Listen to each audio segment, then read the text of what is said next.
Selamat pagi, berjumpa lagi dengan saya Nus Akbar pada episode video tutorial pemrograman web bahasa Indonesia. Nah, kali ini episode yang paling spesial kita akan membahas tentang OOP. Apa itu OOP? OOP adalah singkatan dari Object Oriented Programming, di mana kelebihan dari pemrograman OOP ini adalah kode yang sudah kita buat itu bisa kita gunakan kembali. Nah, selain itu OOP ini bisa mempermudah kita atau mempermudah kita dalam mengelola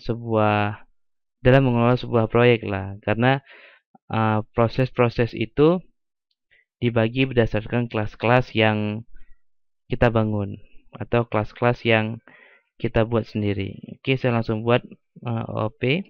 Jadi apa itu kelebihan dan kekurangan OOP, ntar Anda cari sendirilah di internet banyak gitu ya. Nah, sekarang kita akan langsung praktek. OOP, saya sudah buat foldernya. Nah, langkah pertama ketika ingin belajar OOP adalah kita membuat kelasnya terlebih dahulu. Nah, ini kita buat kelas. Saya buat sebuah file dengan nama kelas. Cara membuat kelas itu sangat mudah. Kelas, nama kelas, misalnya kelasnya mobil gitu. Kelas mobil. Nah, selain kelas, kita sudah berhasil membuat kelas. Setelah kelas itu ada yang namanya properti. Properti itu misalnya seperti ini. Manusia itu mempunyai properti warna kulit, mempunyai properti jumlah tangan, mempunyai properti warna rambut. Nah, itu yang kita sebut properti. Misalnya mobil, propertinya itu warna, misalnya warna. Nah, untuk membuat properti selalu diikuti sebelumnya dengan var gitu, misalnya var warna, var merek. Nah, seperti ini. Var harga. Nah, seperti ini. Nah, setelah properti, ada juga yang namanya method atau metode lah. Jadi metode itu kalau tadi manusia sudah mempunyai propertinya warna rambut hitam, mempunyai properti jenis kelamin dan sebagainya, manusia itu mempunyai metode berjalan, mempunyai metode makan, mempunyai metode duduk, mempunyai metode berlari. Nah, itu metode namanya. Jadi function gitu ya. Nah, cara untuk membuat metode itu cukup menggunakan function. Function nama metode. Misalnya metodenya nama mobil. Nama mobil. Atau metodenya say hello lah. Say hello. Nah, jadi kalau misalnya dia gunakan metode say hello, return hello Nuris. Nah, seperti ini. Oke, sekarang kita sudah membuat metode. Setelah membuat kelas, pertanyaan selanjutnya adalah bagaimana sih cara menggunakan kelas ini? Kan gitu. Nah, sekarang ada yang namanya kita membuat instance object. Sebelumnya saya buat file baru sajalah, misalnya objek gitu ya. Nah, cara untuk membuat objek itu saya includekan dulu nama kelasnya class.php. Nah, cara membuat objek itu dimulai dengan sebuah variabel, misalnya Suzuki. Nah, cara menginstance objek itu new nama kelas. Nama kelas kita di mobil gitu ya. Nah, jadi new Suzuki. Nah, setelah kita membuat menginstance sebuah objek mobil yang kita sudah buat tadi, sekarang baru kita bisa menggunakan function yang ada di dalam mobil tersebut. Function yang ada di dalam kelas mobil tersebut. Misalnya kan tadi kita sudah buat function say hello. Nah, sekarang saya bisa gunakan misalnya echo Suzuki. Nah, apa metodenya itu adalah say hello. Say hello. Nah, seperti ini. Misalnya saya refresh OOP ya. Saya refresh objek. Nah, hello Nuri, seperti itu.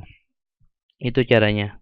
Nah, selain seperti ini, kita juga bisa mengakses properti yang ada di dalam sebuah kelas. Misalnya saya ingin memberikan warna pada mobil Suzuki ini. Nah, caranya itu, ini saya komentar dulu. Misalnya Suzuki. Nah, saya bisa mengakses dengan tanda panah seperti ini ya. Misalnya warna, saya berikan warnanya merah. Nah, jadi saya bisa memberi echo. Saya bisa mengechokan misalnya Suzuki slash warna. Nah, ini contoh cara mengaksesnya. Ketika saya refresh, nah merah gitu ya. Jadi ini cara memberikan nilai kepada properti. Ini cara mengakses sebuah properti. Dan ini cara menggunakan sebuah function. Nah, seperti itu. Sangat mudah sekali. Nah, selanjutnya ada yang nama itu function, construct, dan destruct. Function, main, construct. Nah, atau sering disebut dengan constructor ya. Constructor ini adalah sebuah fungsi yang pertama kali dijalankan ketika kita menggunakan sebuah kelas atau menginstall sebuah kelas. Misalnya, saya mengecho string ini akan ditampilkan ketika pertama kali. Nah, seperti itu. Sekarang saya refresh.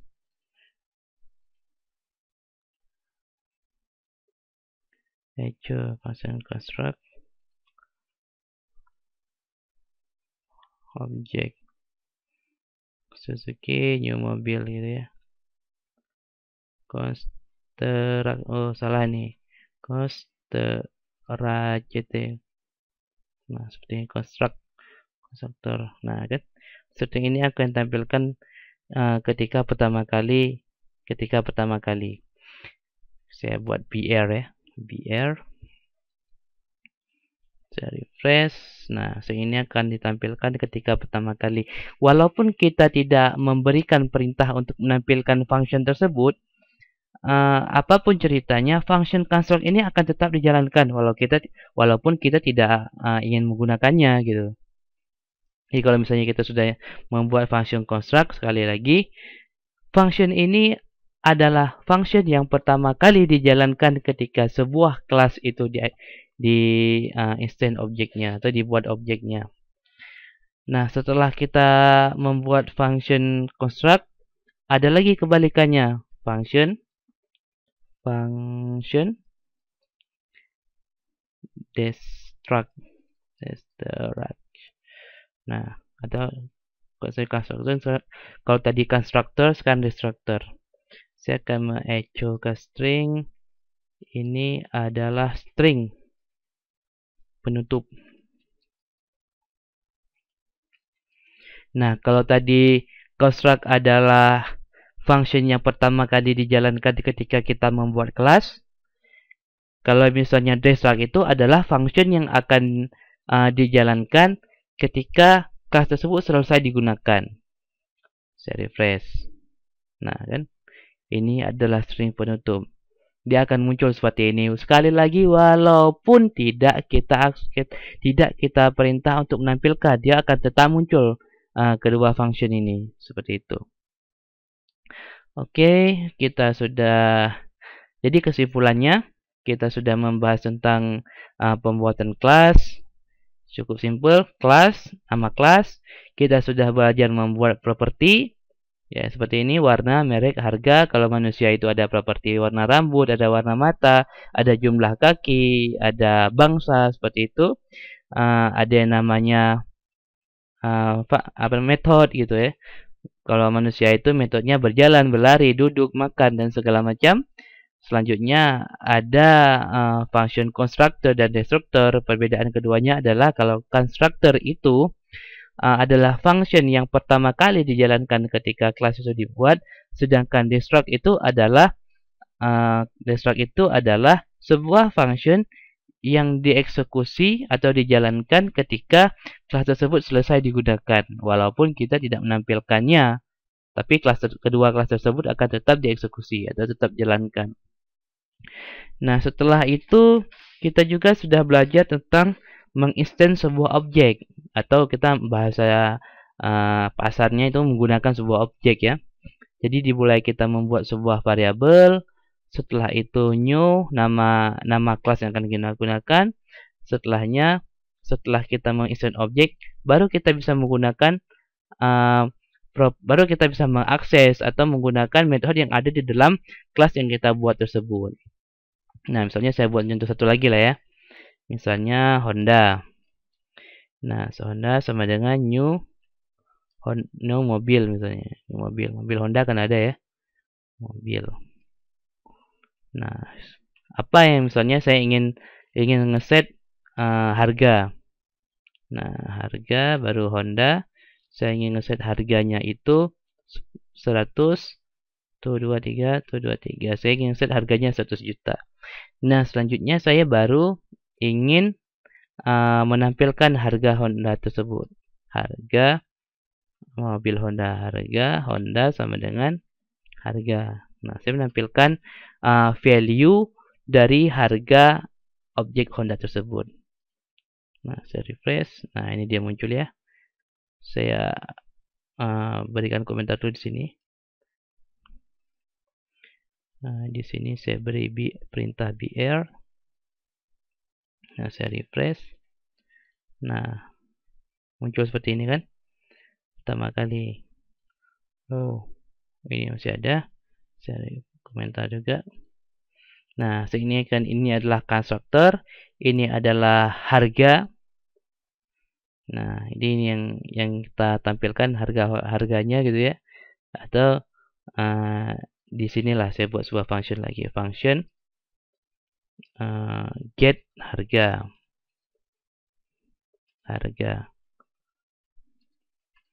Return this harga. Nah, kalau misalnya kita ingin mengakses properti atau mengakses method yang ada di dalamnya ini, di dalam sebuah kelas, kita menggunakan this ya, variable this, tanda panah, nama propertinya. Nah, sekarang jangan echo Honda. Saya misalnya gantilah echo as Honda. Nah, sekarang get harga. Nah, seperti ini. Saya refresh. Sama saja hasilnya. Nah, seperti ini. Sama ya, menampilkan itu nilai harga. Ataupun di construct ini bisa saja sih kita memberikan mengakses function misalnya function test gitu ya. Saya buat function test, return akan menampilkan string test gitu. Nah, tampilkan function test, di sini saya refresh. Pertama nggak akan muncul apa-apa, tapi di sini saya akses untuk menampilkan string, akan menampilkan string test ini. Saya cukup membuat dengan this nama function. Kita buat function test ya, test gitu. Nah, seperti ini. Saya refresh. Oh, jangan return, tapi echo. Nah, seperti ini. Saya refresh. Nah, akan menampilkan string test. Seperti itu. Oke, cukup sekian dulu ya pengenalan tentang OOP dasar. Selanjutnya nanti kita akan membuat tentang pengenalan apa itu public atau pembungkus lah istilahnya. Pembungkus ada public, ada private, ada protect gitu ya. Nah, seperti itu. Saya rasa sangat mudah ya, sangat mudah dipahami. Oke, sampai jumpa pada episode selanjutnya. Terima kasih sudah menonton.